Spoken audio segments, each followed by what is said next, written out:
Hello children and welcome to English class. As we all know that today is very first class, and with the first class we are starting with the very first poem of your book. The name of the poem which we are doing today is A Photograph. The name of the poem is A Photograph by Shelley Tolson. Before we start the poem, let's talk about the sections about the sections which you are going to cover in your English subject. There are 3 sections.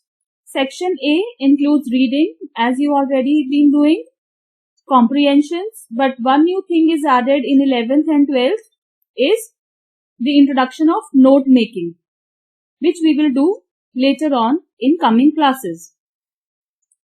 Section B includes writing and grammar. In writing, you will do poster, notice and advertisements as short writing skills, and in long type you will complete article writing, debate writing, speech writing, and in writing section another part is about letter writing. In your previous classes you must have done about the letters which is written to editor and some officials. In 11th, new letter types have been introduced. It's about business letter and an application for job.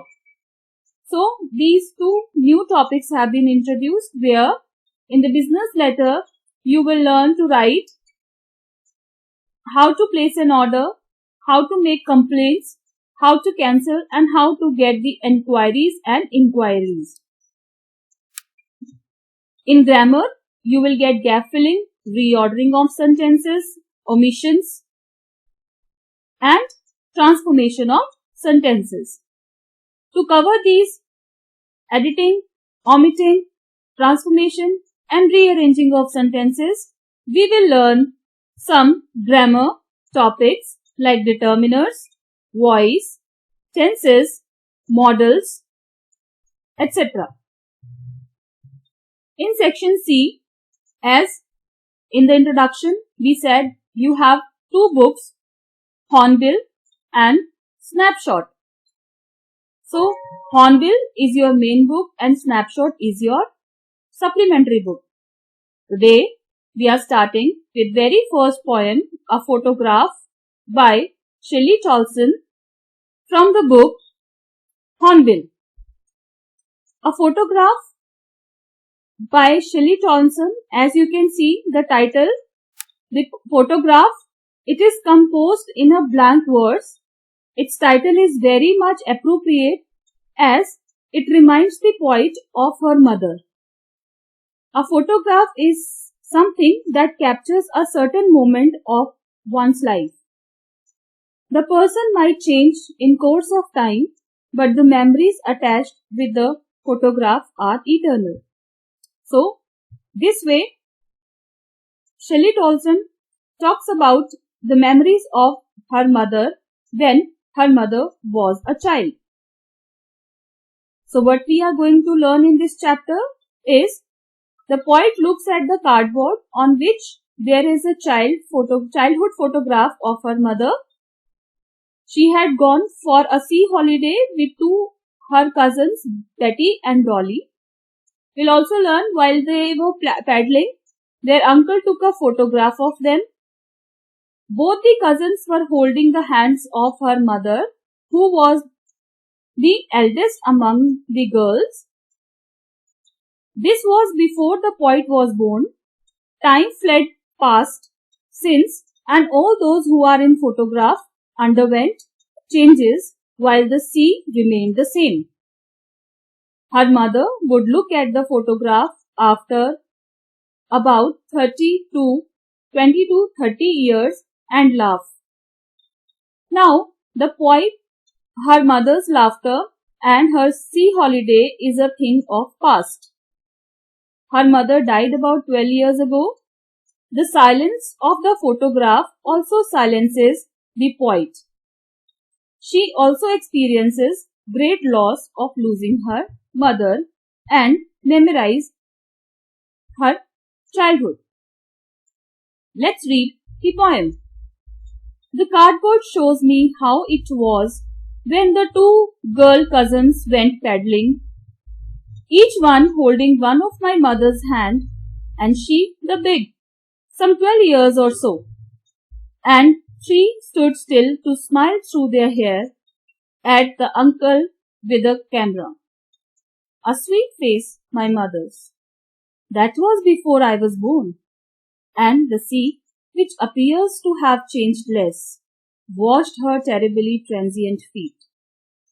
Some 20-30 years later, she'd laugh at the snapshot. See Betty and Dolly, she'd say. And look how they dressed us for the beach. The sea holiday was her past and mine is her laughter. Both vary with labored ease of loss. Now she's been dead nearly as many years as the girl lived, and of this circumstance there is nothing to say at all. It's silence silences. So, let's understand the explanation. The cardboard shows me how it was when the two girl cousins went paddling, each one holding one of my mother's hand, and see the big girl some 12 years or so. So in these lines, the poet describes looking through a photo album, a photo which is pasted on a cardboard. She is looking at one picture in particular. It is a picture of three girls, the tallest, the oldest one in the middle, and two younger and shorter ones at each side of poet's mother when she was a child. The girl in the middle is poet's mother, and the poet speculates that her mother must have been around 12 years old when the picture was taken. The other two girls are two of her mother's cousins. Each of the cousins is holding one of the other girl's hands for support. The picture has been taken on the day that the three girls had gone paddling on the beach. All three stood still to smile through their hair at uncle with the camera. A sweet face, my mother's, that was before I was born. And the sea, which appears to have changed less, washed her terrible transient feet. In these lines, the poet further describes about the condition in which the photograph of her mother and her mother's cousin was taken. The poet says that her mother's uncle had been the one to take the photograph. He asked the three girls to pose for him, and so they had.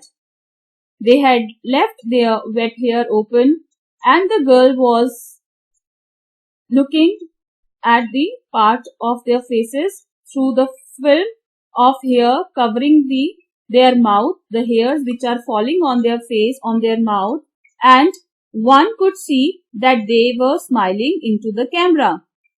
However, one face in the picture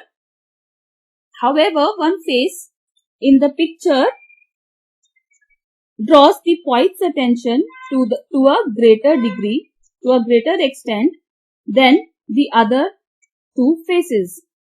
It is her mother's face that she was looking at, and she comments that the face was sweet.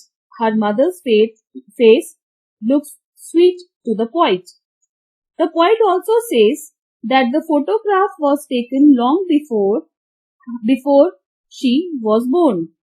Since then, her mother's face had of course changed.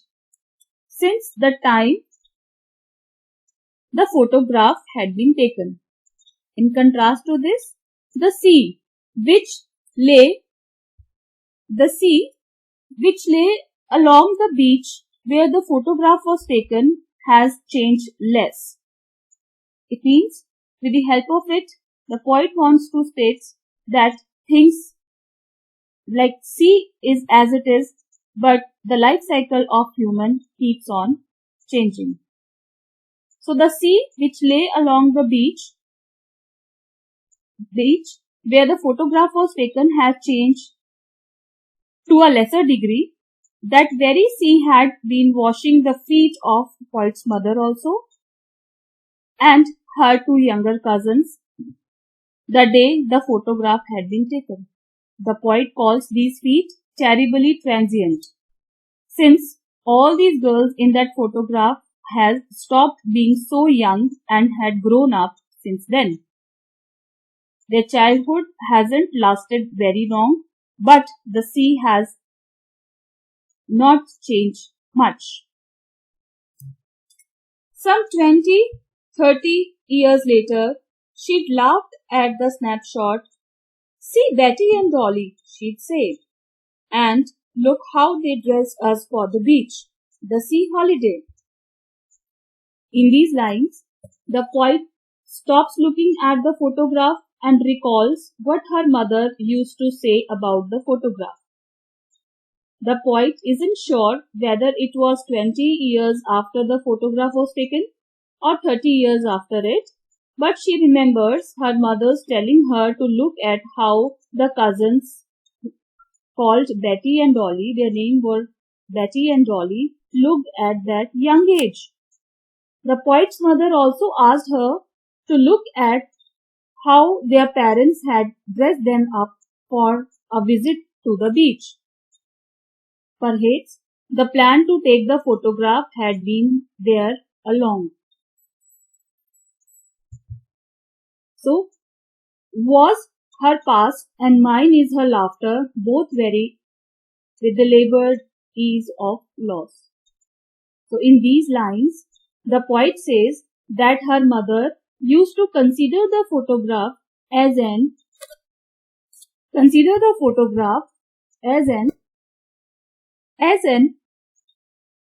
property to the past that she had left behind. On the other hand, the poet herself considered the memory of her mother laughing at a relic of the past or a token of the past that she missed every day. In both cases, the memory of the past made the two women contemplating them feel disappointed. So they feel really very disappointed and they feel that they tried really very hard to come to the terms with what they had lost. So in the last two lines, both of them, the mother and the poet, both feel the loss of the memories. Now she's been dead nearly as many years as that girl lived, and these circumstances there is nothing to say at all. It's silences. So now she has been dead nearly as many years.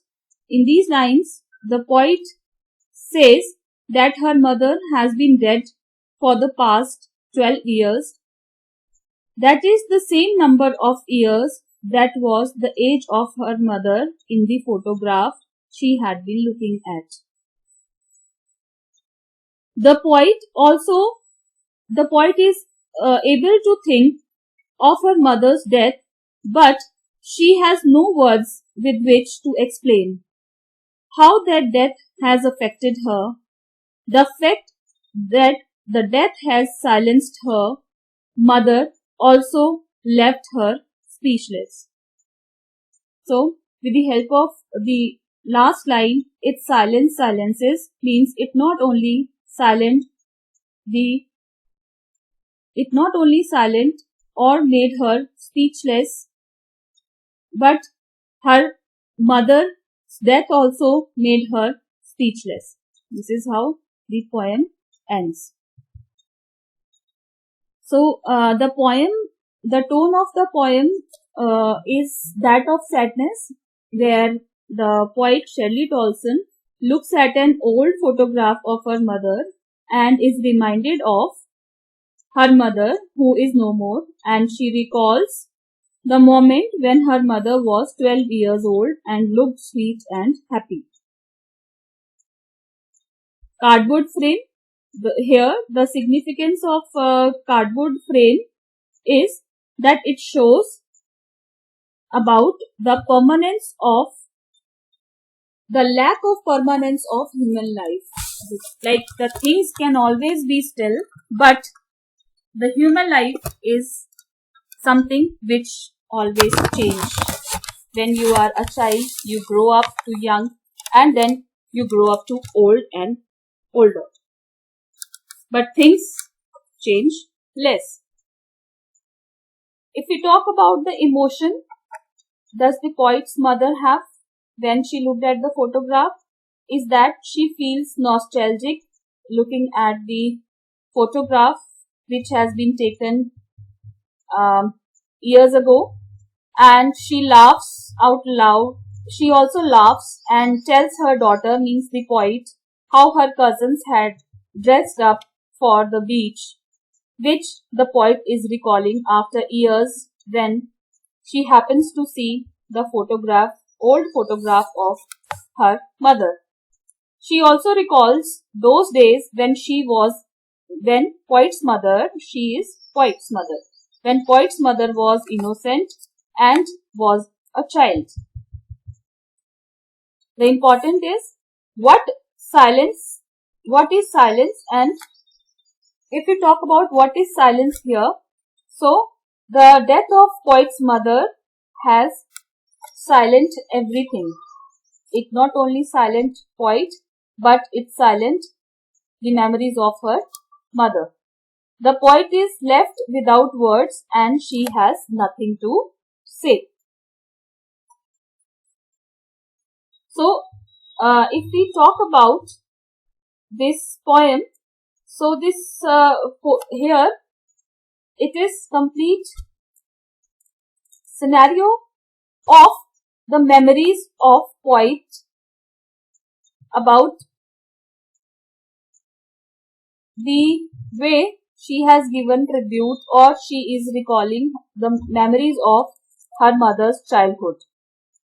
So a photograph which is captured is one such moment with her mother when her mother was young and she went to beach to spend holiday with her cousins, and when the day passed down, the mother and her cousins who looks young, who are kids in the photograph, turn into older women, and out of that the eldest one became poet's mother.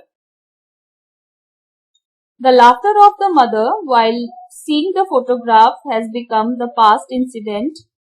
So she just remembers her mother because her mother has passed away years ago. So she has nothing except remembering the old memories looking at that photograph pasted on the cardboard. This is how the poem ends. I hope you like this poem. I request all the students to arrange the books as soon as possible and reread and rewatch the video for more clarity. Till then, take care of yourself and we will meet you tomorrow with a recapitulation of the same story. Till then, thank you so much. Have a nice day. Take care of yourself and your parents. Thank you.